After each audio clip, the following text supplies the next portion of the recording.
In today's video, I will be doing another ultimate beginner's guide because my old one is very outdated and, of course, has a lot of raw information.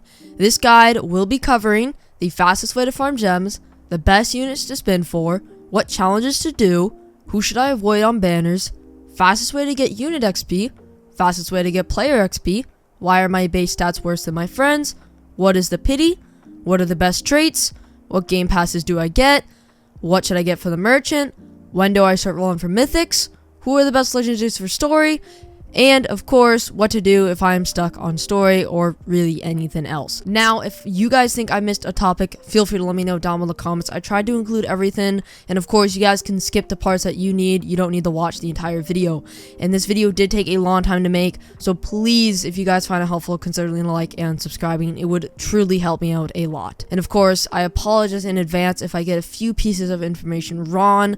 It does happen. I do believe most of my information on here is accurate. Personally, I think it's all accurate, but you guys may tell me in the comments something else, and that may be the case, and so I do apologize in advance. The fastest way to farm gems. This is probably one of the biggest topics, and the answer to this is very simple. No matter what stage you are, as long as you beat Planet Namek, you can start doing Infinity Castle, which is going to give you 150 gems every 5 to 6 minutes. And they start with like 30 HP, so you low level players don't even need good units, trust me. It is very easy to do. At a point though, you will get stuck, so do it for as long as you can before it gets too hard. After it gets too hard, feel free to summon, and you'll probably get some new units. I will mention good units to summon for later, of course. And then you guys, if you still need gems and you can't do Infinity Castle, do Planet Namek Infinity Wave 25. If you're at Marines Ford and you're on computer, you can Tiny Task Wave 5. I have a video of this up on my channel. I uploaded it the other day, so definitely go check that out. Of course, I will be mentioning raids. Each raid gives you 200 gems. You can get maybe about 5 in an hour, so about 1,000 gems an hour. But if you're lower level, you might need to find a carry for them. Really, they aren't hard. Higher level players can solo it, so definitely you can find some people that can easily carry you. Feel free to use the Anime Adventures Discord server. I will be referring to the Anime Adventures Discord a lot throughout this video, so make sure you're in it, and if you aren't, go to their Roblox game page, and under About, you will see social links, which then shows Discord. Just click on that and join their Discord server. The best units to spin for. This is a very diverse topic because this heavily depends on what stage of the game you're on. So to do this, I will split the categories up into early game, mid game, and end game. For early game, focus on legendaries like Irwin, Togu, Nobaba, Ruki, Wenda. Do not get Wenda as your first though. Wenda doesn't have any type of damaging moves. And of course, Speed Cart as a good epic. And maybe Giorno or Dio, that kind of depends. Now, I did say their in-game names and not their real names, so you guys can actually find them. Last video, you guys mentioned that. You're like, who are they in-game? Because, of course, the game has to use copyright names, so if I mispronounced something, that is why. For mid-game, make sure you have Irwin and Wenda from the list above. They're going to be very important. And you'll also have some legendaries because, well, to get to mid-game, you would have had to somehow get there, and you couldn't have done it with just Irwin and Wenda. And if you're shifting towards mythics, you should focus these units. If you're still in story, get units like Alkiora, Yuta, Asta, Brook, and Soifan. Keep in mind, some of these units are harder to evolve than others. Alkiora has hybrid, so if you need air defense, get Alkiora or Soifan, but Soifan is quite hard to evolve. Brook is easy to get because of the, the candy thingy that's going on right now. I don't know when it's leaving, but Brook is kind of easy to get and has good damage, so I would recommend trying to get Brook. And of course, Asta has great damage, but Asta is a little bit harder to get. If you're endgame and just going for good units for infinite wave 50 rounds or things like that, once again, make sure you have Irwin and Wenda. They are very important because they have the buffs. But also get these mythics: Ichigo Dusk, Soifan, Luck, Asta, Yuta, Gojo, and Yuno. You have a good bit of options to start getting some mythics. Of course, these aren't the only good mythics in the game, but these are the ones I recommend at least starting off with. What challenges to do? Challenges are a major part of Anime Adventures, but some are just not it. Challenges like extra gold and extra gems are a waste of your time unless you're super desperate for gold or gems. The challenges you should be doing is mainly starfruits random. You're gonna need starfruits to evolve your units, which makes them a ton better. Another challenge by the name Starfruits Rainbow is good. If you need rainbow fruits, which are also needed to evolve all the units, then it's gonna be good for you. The last challenge is Star Remnant. Star Remnant is one of the lowest chances of challenges to pop up, I believe, so it's up to you if you want to do it. Just know it only gives 1 Star Remnant and you need 5 to get a singular roll on a mythic unit. It's very crazy. Star Remnants in this game feel like they're impossible to get. Who should I avoid on banners? When rolling, never roll for Armin, Totara, Broly, Diavolo, and Ita. There are some others, but these are definitely the worst. Keep in mind, all the units above are mythics. Now, if in the future one of them gets reworked and buffed, then do keep that in mind. This is, right now, it's update 7.6. The one where they added Aizen Final. So in the future, this may be outdated and I may have to create another new one. We'll have to see. Fastest way to get unit XP. Unit XP is very important to getting units up to level 100. And trust me, leveling scares your units by a lot. The fastest way to get unit XP is through the newest area in Always Act 4. Now the level cap is sticking up to 100, so it hasn't changed for like the past 4 updates. That means that Clover Kingdom and the JJK area give the same amount of XP because they didn't scale it because they didn't change the leveling, so they didn't feel like they needed to do that. So feel free to do either Act 4 on them. You can also now fuse units, so make sure you don't sell your extra units. Instead, just fuse them into other units that you need levels for. Unless, once again, you need the gold, feel free to sell your units. Fastest way to get player XP. Player XP is your level, and even though it isn't really important as long as you're above level 50, some people still like seeing a high number or getting on that leaderboard.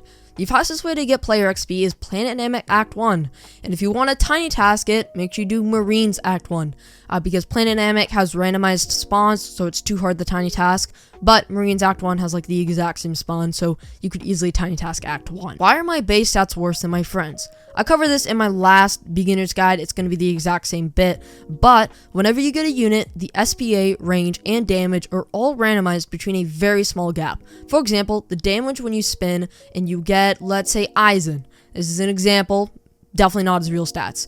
Could be rolled from his damage, I'm talking about, could be rolled anywhere from 310 to 355. It's an example. Please don't take that literally. And you could get any number in between that. You could get 313, your friend could get 345. And that's why sometimes your base stats may be better or worse than another player's base stats. What is the pity? Pity for legendary units are 2,000 with VIP and 2,500 without VIP. And with mythic units, it's 16,000 with VIP and 20,000 without VIP. Star Remnants will not reset this amount. Only a mythic unit will change it. What are the best traits? The best traits for support units, anyone like Megami, All Might, Sukuna, etc., will be Godspeed or Sniper. And most of the time, if not all the time, it's going to be Godspeed. The only exception I see to this is someone like Shanks / Red Scar. He would benefit most from Sniper because of that concussability.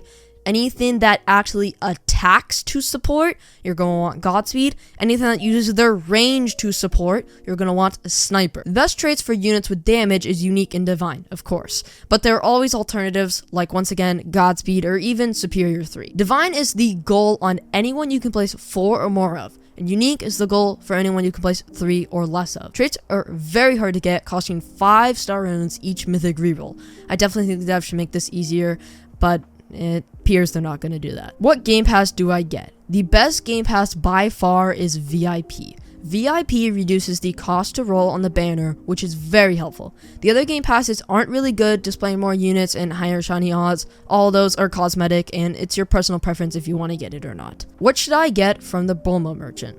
From the merchant, you want to buy the luck potions that cost 200 gems, and I'd say only have like 3 at a time. Don't start buying like 20 of them or whenever you see them. Don't get too many. And when rolling, make sure you activate one. The only other good thing would be star remnants, but only get that if you're later in the game and starting to focus on turret rolls. Otherwise, you're going to want to save your gems for units. The other items include star fruits and evolution items. I don't think they're really worth the money. Some tickets are fine, but if you need the gold, I also wouldn't recommend buying them. Of course, luck potions do not change your pity on banners, so do keep that in mind. They just change the chance of getting the unit, but not the pity. When do I start rolling for mythics? Starting the roll for mythics is tough to decide, but a good rule of thumb is when you have enough for pity and have the main legendaries, that being Irwin and Wenda, is when you should roll. Now, of course, you can't get through story with just Irwin and Wenda, so you might have some other legendaries as well, but just make sure you have the 2 I mentioned. Then, just save for pity using my time task video or what I talked about earlier, and roll on someone you decide. The best legendaries for storing is as following. Irwin at the top, then followed by Togu and Giorno. Of course, there are others. These are just the ones I recommend, and I believe these are the best. You guys may have a different opinion on that. I'm not the smartest when it comes to legendary units. And guys, please don't go down in the comment section and be like, hey, I got Mihawk, is that good? Hey, I got another legendary unit, is he good? Guys, I don't know anything about legendary units. You guys can ask me stuff about mythic units. As far as legendary units go, I really don't know. This is the information I found. So yeah, I can't really tell you like all the legendary units that are good. Those are the top ones that I do recommend. What do I do if I am stuck on story, or really anything else? When you get stuck and you feel like you need help, you should always ask in public lobbies, and if that doesn't work, feel free to join the Anime Adventures Discord server, and you should get help basically 9 out of 10 times, possibly a few times you don't find help, so maybe just get off for a bit, try again in the future when there's no people on, stuff like that, try a different lobby, really anything, and yeah, hopefully you guys can get some help. You can also ask in my Discord server. Do know that I don't help people myself, I have other stuff to do. I don't even play the game that much, so I really don't have time to help you guys out. But you guys can certainly ask in my Discord server if the Anime Adventures Discord server is no help. Of course, guys, that is going to do it for this video. I feel like I covered mostly everything. Could be a few things I forgot, and I apologize if I did. And of course, if I got something wrong information-wise, I also apologize for that. A lot of you guys were using my old beginner's guide. I think it's the most video on my channel right now. I'm still getting comments on that video today, and you guys are getting the wrong information. So here's the updated one, so you guys can hopefully actually get the right information now. And yeah, I appreciate you guys watching to the end. Like I mentioned, this one took me a long time to actually write out the script. Of course, recording the voiceover and stuff, not too difficult, but certainly the script took a good bit of time. So if you guys found the video helpful, I would very, very much appreciate it if you guys left a like and subscribed. Of course, I'll see you guys next time. Peace.